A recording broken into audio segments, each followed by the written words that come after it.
This is how I made 2 rings from 1 coin from this Morgan dollar. Check out the video in each step. I always weigh my coin first. You always have to make sure that your coin is real, that you use. So I use the sound money metals to check the ping. Always check the sound of your coin and the weight if you can help it. All right. You want to make sure that your coin is real.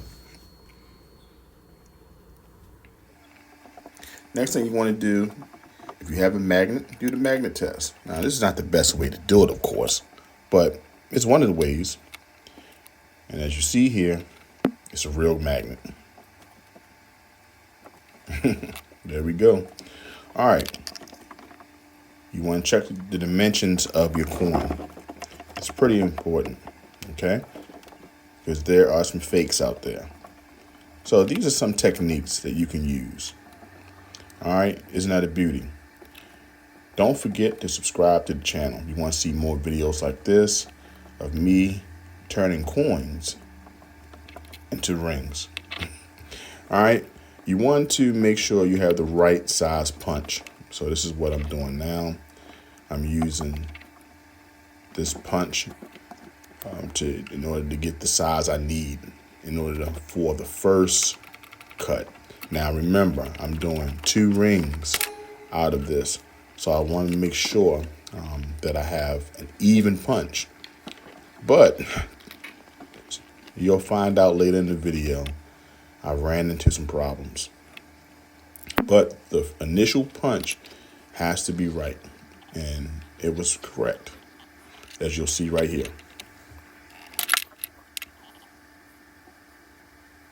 All right, isn't that a beauty? There we go.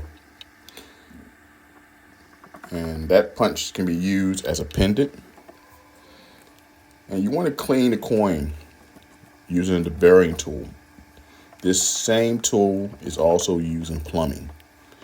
But some crafty coin ring maker found another use for it. So another thing you want to do is use sandpaper.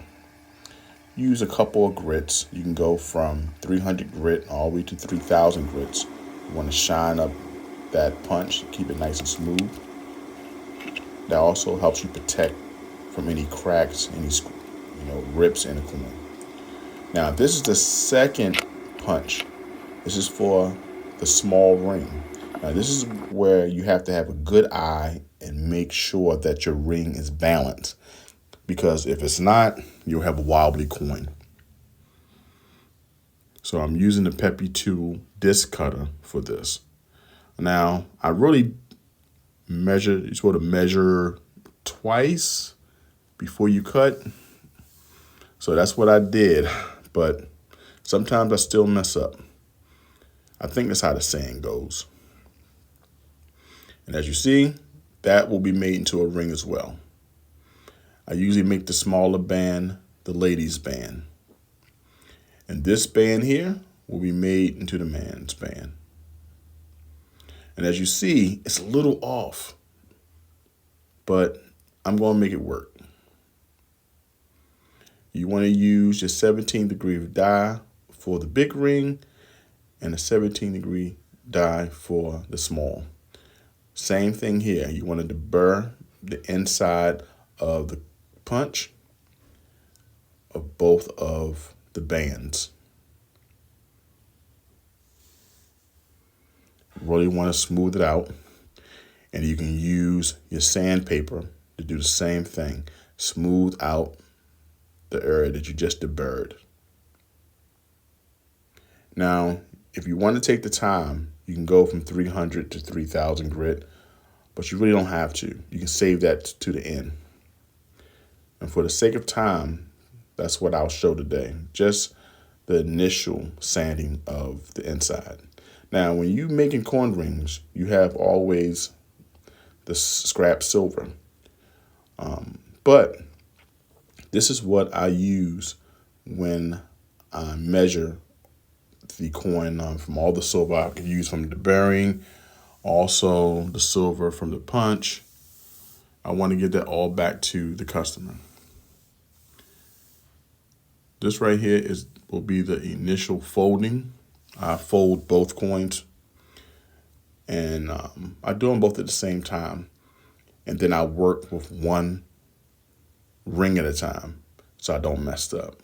And this takes a couple days, but for the sake of this video, I put them all together so you can see the whole process. Okay, this right here is the initial fold with the folding cone. And there you go. See how that I'm turning the coin inside out? I'm shining it up a little bit so you can see the detail. Make sure that none of the detail was disturbed while I was folding this coin. There we go. Looks pretty good. Detail is intact. Now it's time to anneal the other band. This is the band I use for the men's ring. And you want to make sure that the initial fold is pretty good. So you put that inside your stabilizer cone, or your stabilizer die is the name of it. And put it on my 1-ton press and press as much as I can. You start to see that it's turning the inside out. You make sure that it's doing it evenly. You can anneal again this time to make the metal softer, or do it like I did here and just keep on doing it, and put it on ring stretcher in order for it to be shaped inside and out, and also stretched a little bit more. You see a little wonkiness. I'm starting to see a little forming in this ring. It let me know that the punch wasn't exact. Something could have moved, or I could have measured incorrectly. But I do have a way to fix all that. You'll see you want to start doing the shrinking or making the ring smaller. This method is called the Swedish wrap. I take the tape, wrap it around about 25 times to protect the detail, and put it in the Swedish wrap. And as you see, it starts to push down the tube. You want to kind of anneal regularly because you want to make sure that the coin is still able to move and be flexible. So this is one way to do it. And then wrap it up again, place it inside the Swedish wrap, make sure it's even or flush, and press it down the tube again.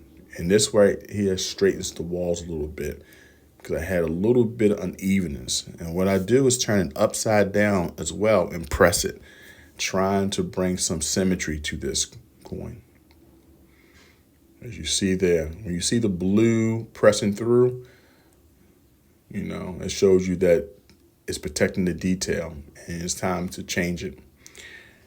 Size of the rings to make sure I'm on my mark. And this coin is so big, I'm going to have to still put it through the Swedish wrap.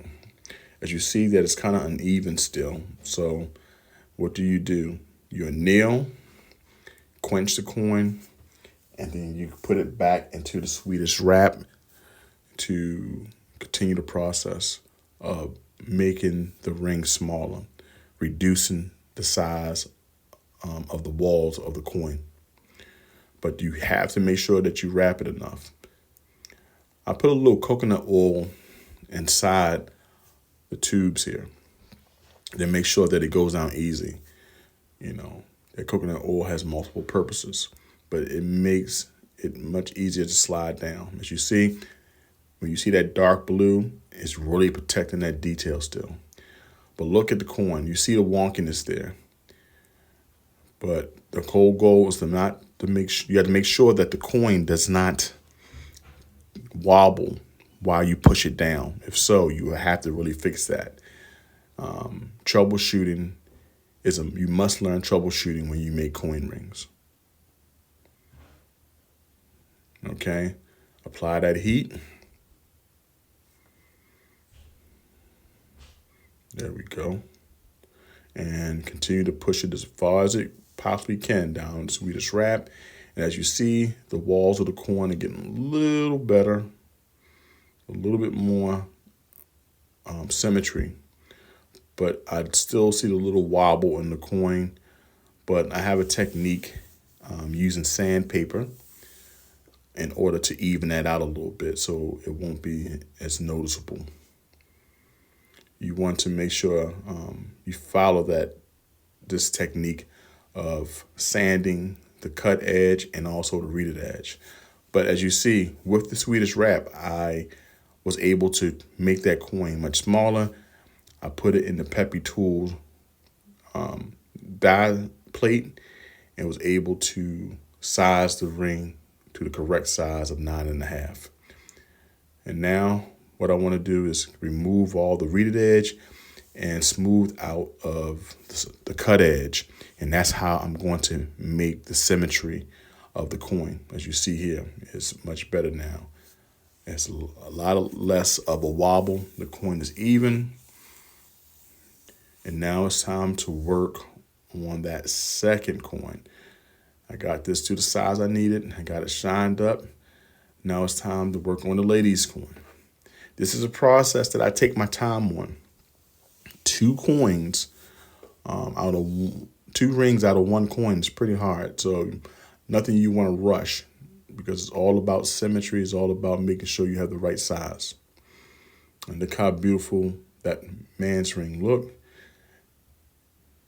This coin is over 140 years old. And look here, I'm watching the stacking surfer while I'm making his ring.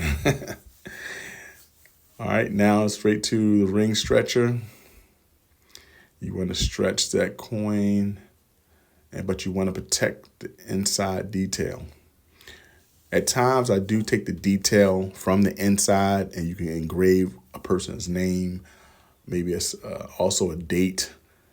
But today, I'm keeping the detail in both rings.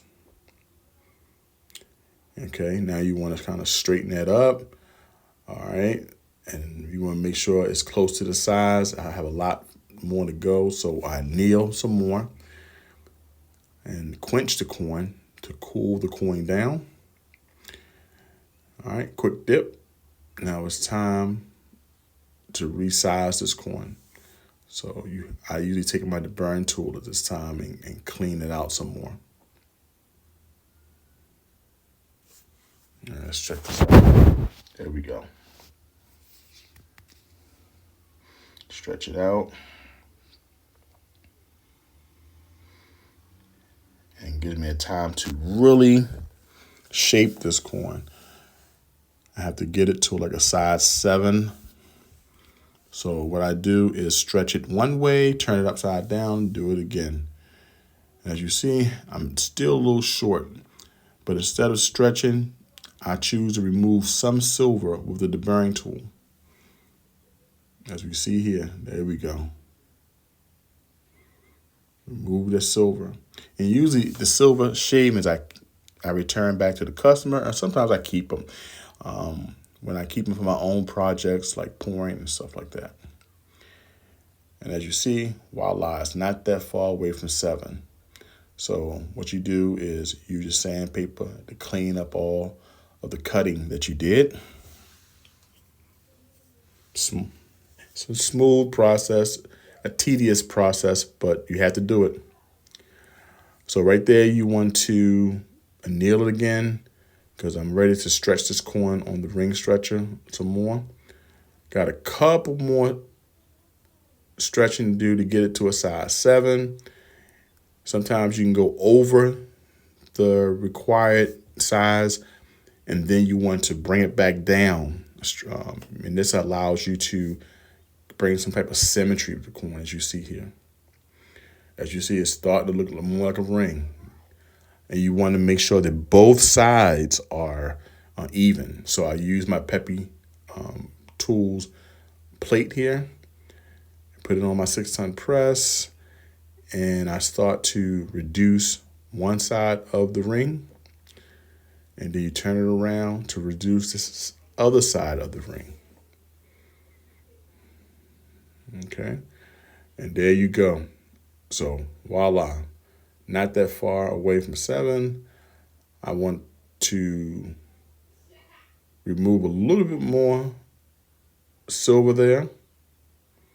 There we go. A little bit more silver, and go through the whole process of using the sandpaper to, clean it up as well. So you just got to repeat. And right there, it's not that far from it again. I want to remove a little bit more silver with the burn tool, because you want to make sure you don't overstretch it, but you also want that ring to be comfortable to wear. So you did, once again, take the sandpaper and smooth out that cut edge you just created, okay? There we go.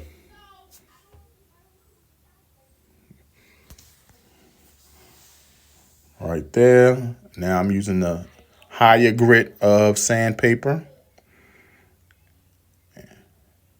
And just keep on sanding away. Just watch it. My hands are with the silver, the sandpaper. Oh man, it looks like Ashy Larry at the end of this process. But this is what I do in order to make sure that the ring stay nice and refined, like nice and shiny, just the way I like it. Okay, so there you go. Keep shining, keep shining. All right, it looks good. Now, I want to go in there and clean it up again. There you go. That's it. Clean it up again, clean it up again. Yes. And that's how you do it. And I do all this by hand. Now you can use, tools, but I like doing it by hand because I feel more in control of the process when I do it this way. All right, so ring looking good. It's got to shape it up just a little bit more, but it's almost finished.